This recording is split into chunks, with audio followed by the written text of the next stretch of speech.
Good afternoon and welcome to Don't You Know I've Had a Stroke with me, Mike Peters. And just to let you know, we're live on Facebook and YouTube, so please do not swear, which will be difficult for my guest today because she's a potty mouth.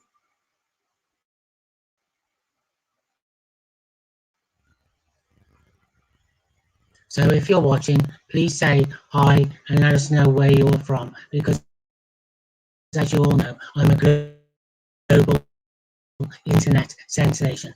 So without what I'd like to say as well, because it's not just about stroke survivors, to me it's about inspirational people with a story. And so I'm going to bring on a dear friend of mine from years and years ago.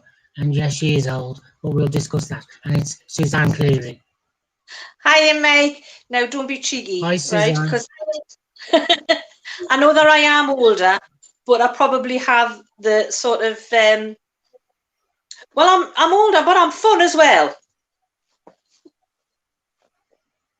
We'll come on to that, even the rude bits. Oh, I'm going to really try not to swear. Right, we'll start. Can you tell me who is Suzanne Cleary, please? Oh, right. Well, I'm from the northeast of England, which is a really great place to live.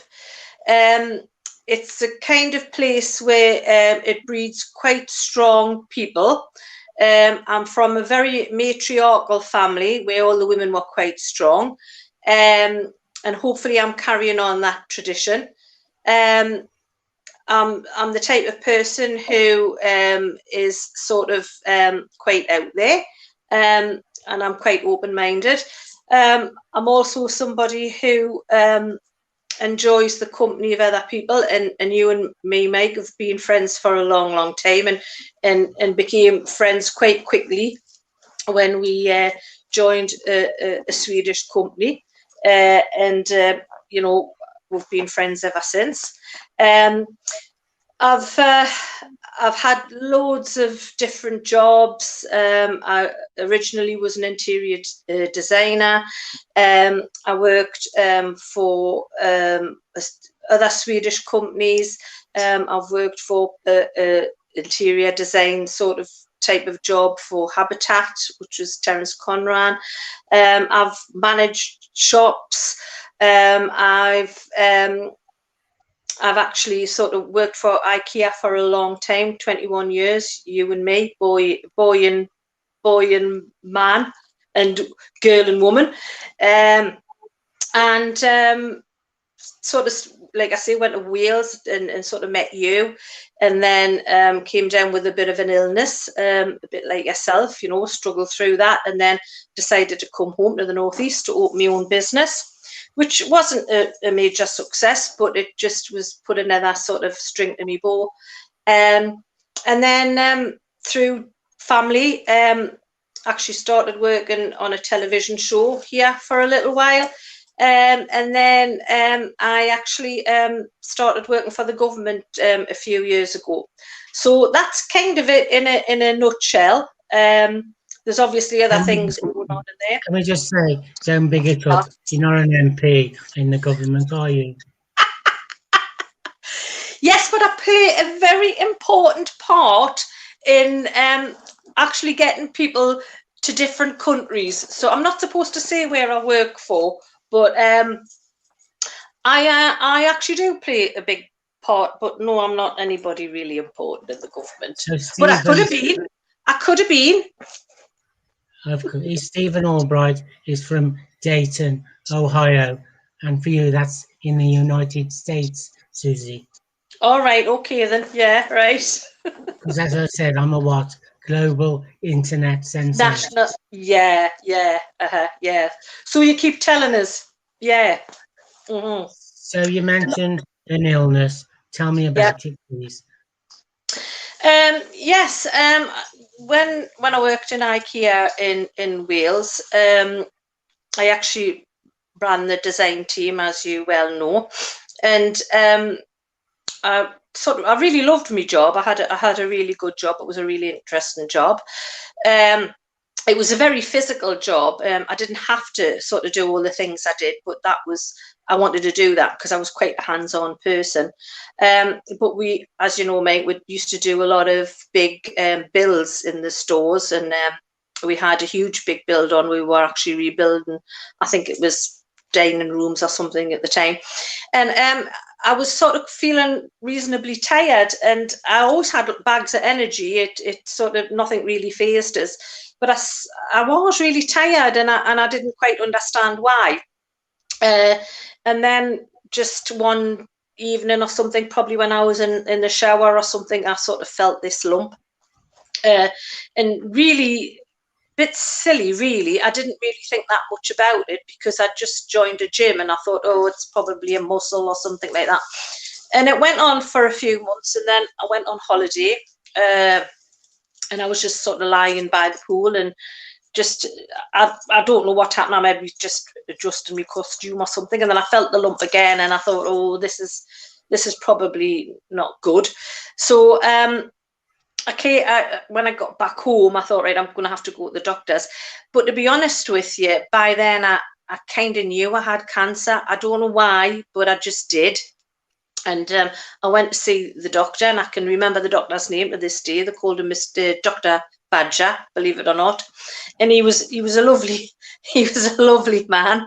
And you know, it's not always the best thing when you have to get your bosoms out, you know, in front of a male doctor. Sorry? In front of a badger. In front of the badger. There is a joke in there somewhere, but I'm really trying to keep it clean. Okay. So I want to say no, I can't even say that. He had a, you know, good feel round and said, oh, I think we better send you off, Suzanne, to the hospital. And then sort of off I trot, and yeah, well, you know, they did the biopsy there and then, and they can tell straight away. And they said, you know, and I said, I've got it, haven't I? And they said yes. And basically it started from there, really. I was never frightened. I was never scared. I never thought I was going to die. I just had this belief that it would be all right. And I know that's not always the case, but I just did have a really, really, really strong belief that I would be all right. I had a very good friend who was a massive support, and her name's Alison, you know, one of my best friends, and she actually was fantastic, and came to all the appointments and all that, because my husband would have done it, but it would have meant him taking time off. And at the time, I had a little boy. He was only 8, you know what I mean? And we wanted to keep everything sort of really on an even keel for him. We didn't want him to sort of feel scared about anything. But I sort of had something called a lumpectomy, where they take the lump away. I didn't lose a breast, which was great. But if I had to have my breast off, I couldn't care less, really. So I was 49 at the time, 49. And it was just sort of the year before my 50th birthday. So, you know, I was determined to have a 50th birthday and you know, and survive that. And then I had, I think it was 6 months. I have to think now, because it's nearly 11 years ago. And I had 6 months of chemotherapy, and I had 2 weeks of radiotherapy. But I suppose there's a little bit breaking news, really. I've been to the doctors today because I've got another lump, which I've just found. But again, I'm not worried about it. I think it's just possibly this time it might just be a cyst or something like that. But you know, what they do is they check you over and you're straight off to the hospital again. So you know, hopefully everything's going to be all right. So you know, again, I'm not worried about it. But you know, what I think about is I've had 11 years with my family. I wouldn't have had that if I hadn't found it, and I wouldn't, you know, I wouldn't be here now. And I just think, you know, there's 11 years that you know, I've had fun and been on holiday and saw my son grow up, and you know, and it's not sort of the death sentence that it used to be, you know, 30 years ago. I mean, you can, you survive these things, as you well know, Mike. Sometimes it's not a very pleasant experience, and some days you have really, I'm going to say this word, crap days. But at the end of it, you're still having time with your family and stuff like that. So I'm feeling all right about it. Okay, one question. Did people treat you differently when they found out?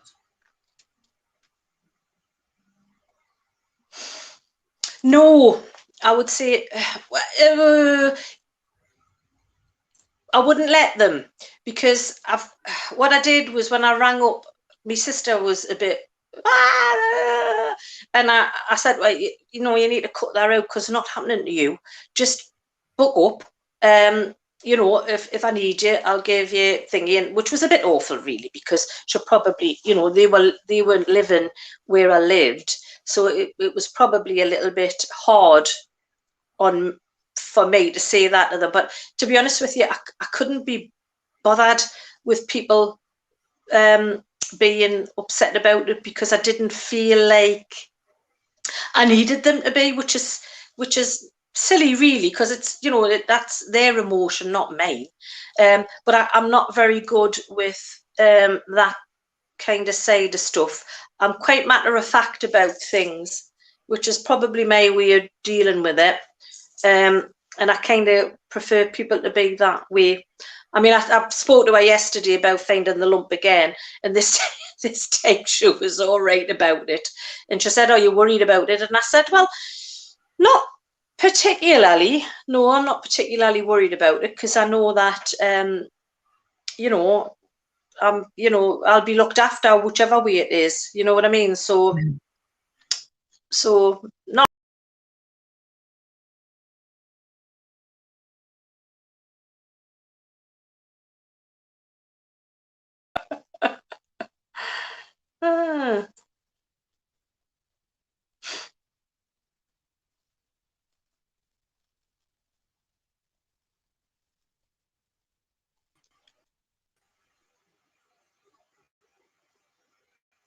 Photo. Did that photo flash up there? Will that have been on the screen? So that was your sister, yeah? See that again? Was that your sister, the picture? No, that's my cousin. That's her husband ran the television station that I used to be on, and it was called Chatty Lasses, and there was me and two other girls, and we just used to talk a load of rubbish, really, and they just used to have guests. Swimming. Sorry? A bit like loose swimming.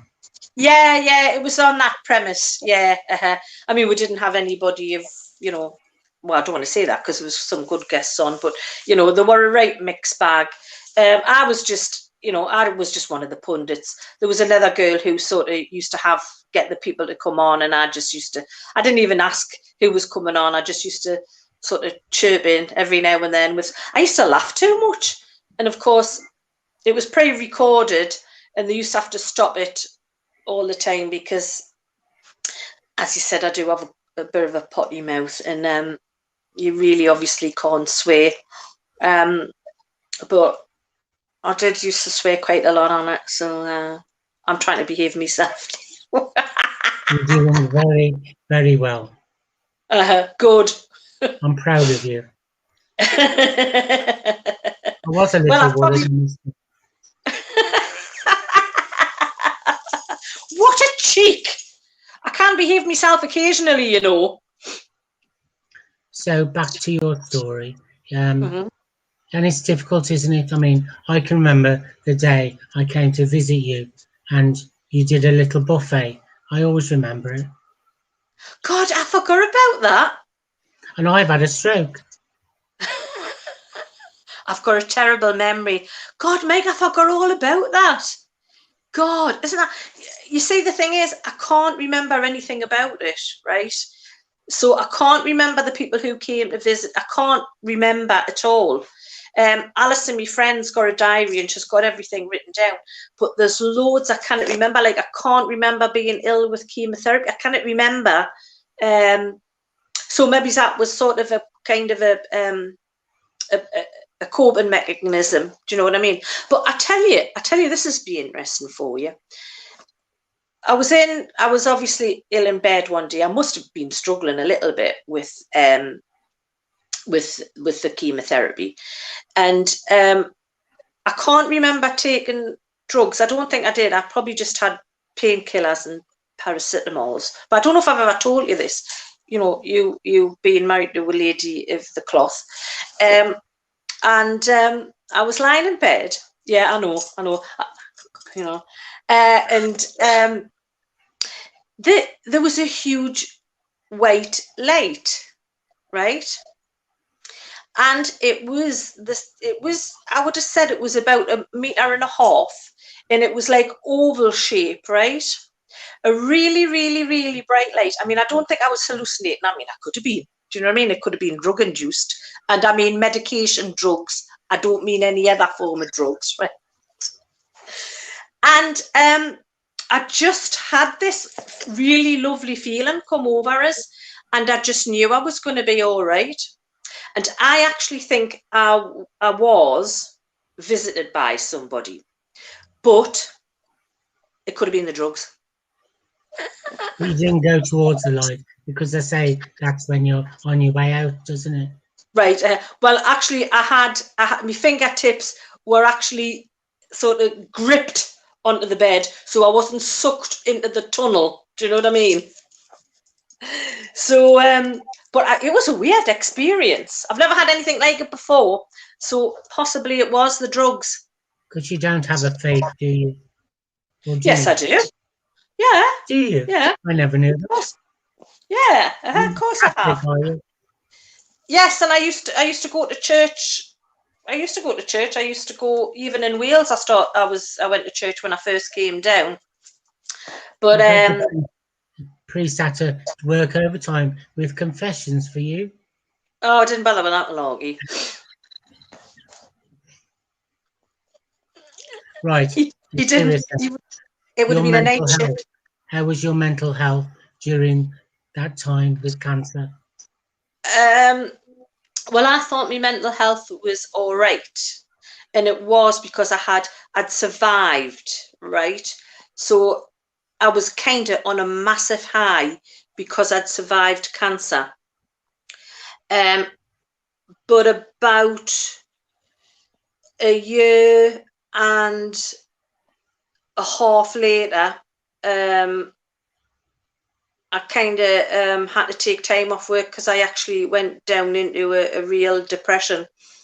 And I think that was just because I hadn't actually dealt with having cancer. And that was difficult. That was worse. I would say having mental health problems is worse than having cancer. Because with cancer, you know kind of what you're dealing with. With mental health illness, that's a different story altogether. Mental health illness creeps up on you, and you kind of really don't know what's happening to you. So I think this is going to sound really dreadful, but having cancer any day, I would have cancer rather than have mental health problems. So we've got Janice Stevenson, who's the carer for her husband John, and she's just over the bridge in. Are you in South Shields or North Shields? I'm in South Shields. Hello, Janice. She's in North Shields, so she said, "Oh, a lovely Geordie accent." Well, my friend lives in Walker Vale, so she'll know where Walker Vale is. It's her birthday tomorrow, Denny's birthday tomorrow. So, hello, Janice. Yeah, mental health. You know, I begged them for something for my mental health when I was in hospital. And they said, why? A stroke does not affect your mental health. And so what I had to do, I had to write suicidal thoughts on my journal for them to take it serious. Isn't that horrific? Why would they not think that because your life had so dramatically changed in a split second, why would they not think that you would have mental health problems? I would imagine that would be that would be top of the list for some, for people, because how It's could a you deal? bereavement. It's a bereavement. You lose half your body. What a fantastic way to put it, Mike. I think that really makes sense. It is a bereavement. You've lost that person that you were before, and you're never going to get that person back, not the way they were. So of course, I'm sorry, I'm not laughing at that. I'm laughing at Janice. um, so yeah, It's I think that. Walkerville. It's Walkerville Sorry. posh. Have you got posh friends in Walkerville? No. Well, I've got to say yes, of course it is, because hopefully people from Walkerville will be listening. Of course it's posh. But no, Mike, I knew that. Well, I'm laughing at something else, but I think that's a really good analogy of what could happen to you, because you lose yourself. From fighting back. So what? I've had a stroke, a heart attack, sepsis, diabetes, and now they send a bloody pandemic to try and finish me off. Do you mind But not swearing? I've got my jab on Monday. I'm so pleased. I know. Do you know what it is? All my mates, right, and people younger than me, can I say, have had the jab, and I was absolutely. I've gone in every day at work, and they've got, have you got your letter yet, Susan? I'm going, no, I haven't, and I'm flipping furious. I mean, I'm not really, that I'm sort of just. I'm so glad to have it. I'm so glad to have it, and I just think, please, everybody have this jab, because if you don't, people like you, Mike, won't be able to get out and have a life if people have to think that this is not just about them. It's about the people who are around them. If you're not going to do it for yourself, do it for somebody else. Do you know what I mean? So, without swearing, answer this question. Mm. What do you think about these anti-vaxxers and the conspiracy theories?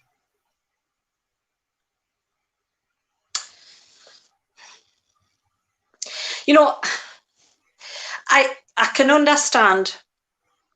I can understand people being scared, right? I can understand people being scared, but surely to God, it's much more scary to end up in a hospital not being able to breathe.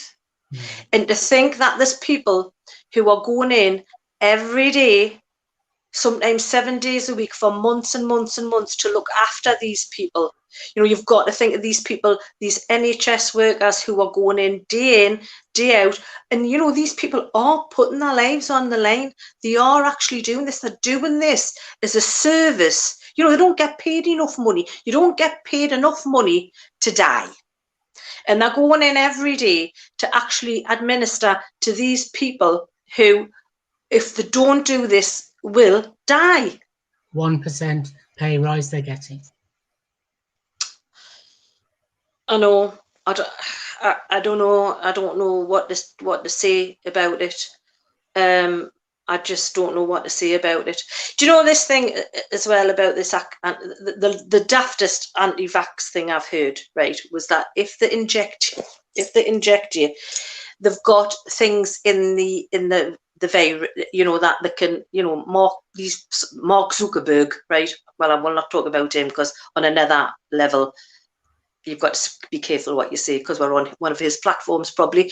But the thing is, that they can track you. They can't track you by the virus. You know what they're tracking you by? The phone that you're using to look up these stupid anti-vaccination people. Do you know what I mean? They come off your phone, because that's how they're tracking you. They're not tracking you because you've got a nano blooming microchip going around your bloodstream. You know what I mean? What you've got is something going around your bloodstream that's actually going to save your life. It's going to save your life, and it's also going to allow people not to have to sit in their houses for another 3 months, 6 months, I 9 wouldn't months. I couldn't do it anymore. No, I'm sure you couldn't. I'm sure you couldn't. And it's not just Somebody that, mate. asked People me if like I you. tried it. I said it's like solitary confinement. Well, you'd probably be better off in prison. You'd be looked after more.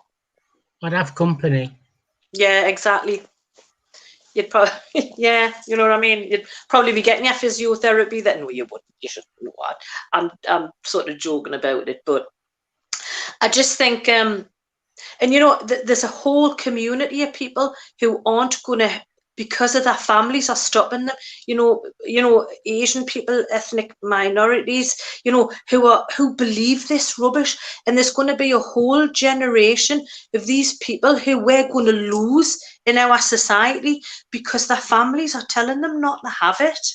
Do they not understand? You know, there's going to be all these people from you know, India and Pakistan and places like that, where their families are, you know, older people. We're going to lose these people. We can't afford to lose these people. They're part of being British, and we're going to lose a sort of a strata of people. We can't afford to do that. So, you know, I just think, please, please, please, please, take your families, go and have this virus. Please do it for everybody, and especially for these people. You know, the need to have. We can't afford to lose anybody else. We just can't. So Naomi, who's a caregiver for her husband, they both had their vaccine in America. Brilliant. They've had it. You said they've had it. Great, great. And I mean, can you imagine? You know, America. How many people? They're over. Are they up to 500,000 people? It's probably more than 500,000 people. You know, how's that happened? How's that happened? You know, it's the greatest nation on earth, and you know, this is what's happened to them. You know, it's just horrendous. It's horrendous. So I'll get off my soapbox now. No, it's fine. I mean, we can't go into politics. But, no. Yeah. You're just a number. I mean, I'm not moaning. I've got to go 10 miles to get my vaccination. You know, I've got to centre 5 minutes in my mobility scooter. You know, it doesn't make sense. And I know Same thing's happened to me. Same thing's happened to me.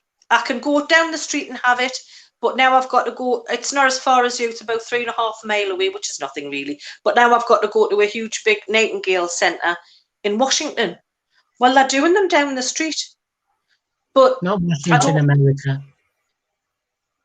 No, not in America. The real Washington, the actual Washington, where Washington came from, where George Washington's, shall I have to give you a bit of a history lesson now, where George Washington's ancestors lived. They actually, really? Yes, yeah, they came from Washington. Sorry? Up north where you live? Yeah, they came from Washington in the northeast. I think it's his probably great grandfather or something, but they went off to America. Well, it might have been his great grandfather, but there's a Washington Hall, I think, and that's where his family were from before they went off to America. So the real Washington is in the northeast of England. So there you go. Well, Janet says they've got to go to Durham and Sunderland because and they've got a centre 10 minutes walk away. But they tried to send them to Georgie Washington. Georgie Washington. I love Janice. Oh, right. To Geordie Water, right. Yeah, well, that's where I've got to go, Janice. I've got to go to Geordie Washington to have it done. But it is only up the A19, which is just 3 miles away. But I could have just gone a mile down the street. But do you know what it is? I don't care. I would crawl over hot coals, swallow razor blades, poke my eyes out with a stick, and prostrate myself on the A19 to have my jab. So I don't care. We're coming to the end now, but there's one big question I ask all my guests. If we were making a Hollywood film, who would play you? Meryl Streep. I can see that.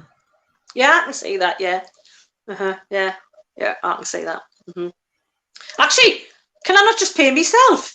I have been on television. I could play myself. I think you'd be a diva. I'd be divine.